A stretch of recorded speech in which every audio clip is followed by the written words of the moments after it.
آپ کا کردار ہی آپ کی پہچان ہے، ورنہ ایک نام کے لاکھوں انسان ہیں۔ جیسا سلوک تو مخلوق خدا سے کرے گا، ویسا ہی سلوک خدا تیرے ساتھ کرے گا۔ ہر تاریک رات کے بعد صبح نے نمودار ہونا ہی ہے، اس لیے پر امید رہو۔ اللہ پاک کو پر امید لوگ بڑے پسند ہیں۔ کامیابی کوئی حادثہ نہیں ہوتی، کامیابی محنت، مستقبل مزاجی، سیکھنے، پڑھنے، قربانی اور سب سے بڑھ کر جو کام تم کر رہے ہو اس سے پیار کرنے کا نام ہے۔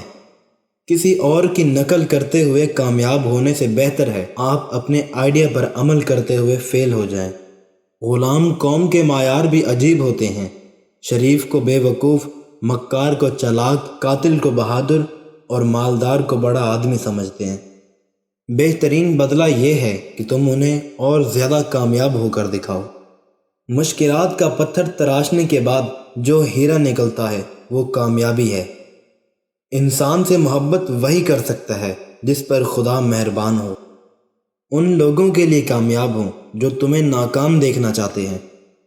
یہ دنیا بھی عجیب ہے، یہاں جو ٹیڑھا ہوا اسے چھوڑ دیا جاتا ہے اور جو سیدھا ہوا اسے ٹھوک دیا جاتا ہے۔ تنہا رہ لیں مگر اپنا معیار مت گرائیں، عزت کے بغیر محبت کا کوئی وجود نہیں۔ بنا کتابوں کے جو علم سیکھا جائے اسے زندگی کہتے ہیں۔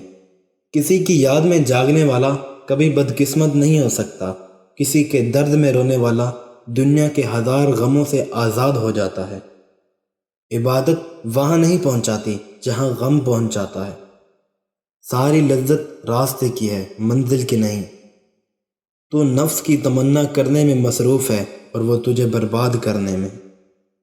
انسان لوگوں میں اپنی تعریف اپنی زبان سے کرنا چاہتا ہے، یہی اس کی بد تعریفی ہے۔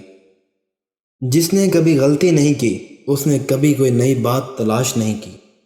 تبدیلی آسان نہیں مگر ہمیشہ ممکن ہوتی ہے، اپنی اصلاح کے لیے خود کو تبدیل کرتے رہو۔ دنیا میں آنا آسان ہے لیکن اس سے چھٹکارا پانا مشکل ہے۔ ان بے وقوفوں کو آزاد کرانا مشکل ہے جو اپنی زنجیروں کی عزت کرتے ہیں۔ بعض اوقات منظر غلط نہیں ہوتا، عین ممکن ہے ہمارا انداز نظر ہی غلط ہو۔ انداز نظر بدلے، منظر بدل جائے گا۔ اگر کچھ الگ کرنا ہے تو بھیڑ سے ہٹ کر چلو۔ بھیڑ ہمت تو ضرور دیتی ہے مگر شناخت چھین لیتی ہے۔ حضرت علی رضی اللہ عنہ سے پوچھا گیا کہ کیسے پتہ چلے گا کہ کون کتنا قیمتی ہے؟ فرمایا، جس میں جتنا زیادہ احساس ہوگا وہ اتنا زیادہ قیمتی ہوگا۔ جب تعلیم کا بنیادی مقصد نوکری کا حصول ہو تو معاشرے میں نوکر ہی پیدا ہوتے ہیں، رہنما نہیں۔ عورت کی ایک خوبی ہے، وہ محبت انسان سے شروع کرتی ہے اور خدا پر ختم کر دیتی ہے۔